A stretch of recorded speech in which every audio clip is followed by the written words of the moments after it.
Sielskoffie uit die hart.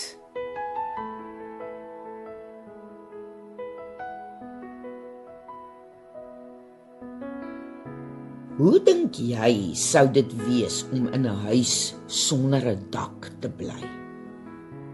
Al jou meubels en belangrike goedjies is mooi uitgepak in jou pragtige huis vol vertrekke. Van sitkamer tot slaapkamer.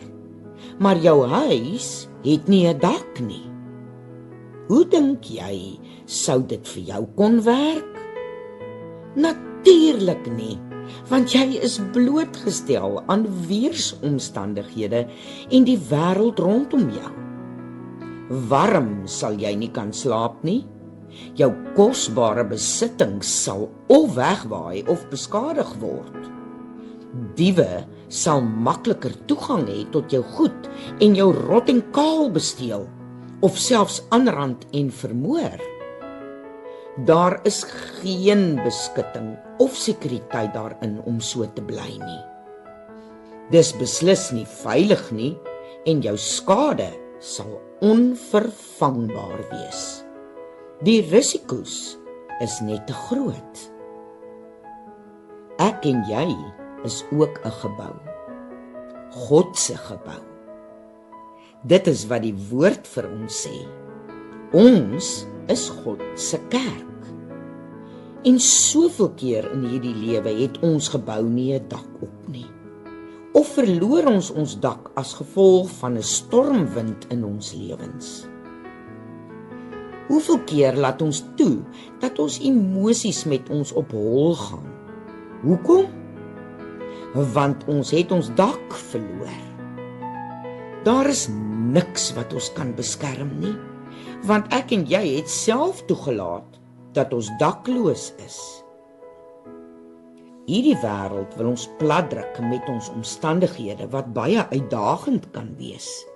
En so verloor ek en jy kort ons dak en bly ons blootgestel aan stormagtige weeromstandighede wat vir ons voel asof dit nooit gaan einde kry nie.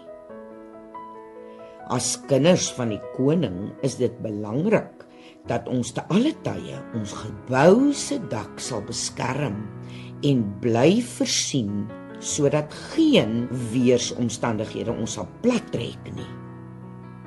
Moenie toelaat dat jy onveilig en blootgestel is aan onbekende uitdagings nie, want God bly jou beskerming, jou dak van jou gebou.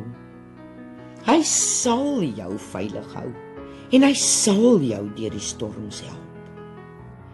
Dit is belangrik dat ons nie toelaat dat wanneer storms kom, ons onsself oorgee aan die onbekende nie, want dis wanneer ons dak afwaai.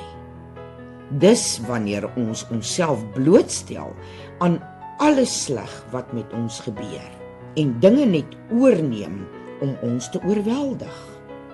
Dis onnodig, want as kinders van God weet ons dat hy altyd daar is om ons te beskerm, dat hy daar is om ons op te tel en deur die storm te dra, sodat ons veilig aan die ander kant sal uitkom.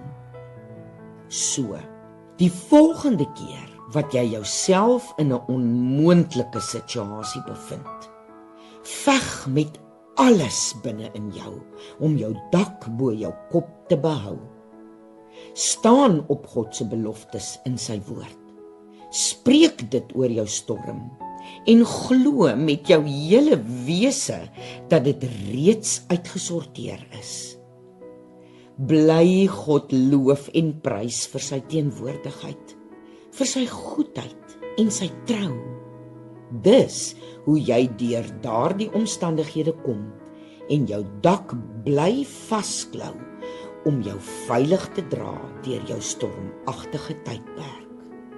Jy is God se kind en wanneer die wêreld met God se kinders mors, bly hy die regverdige een wat alles namens jou en my sal uitsorteer. Lief vir julle.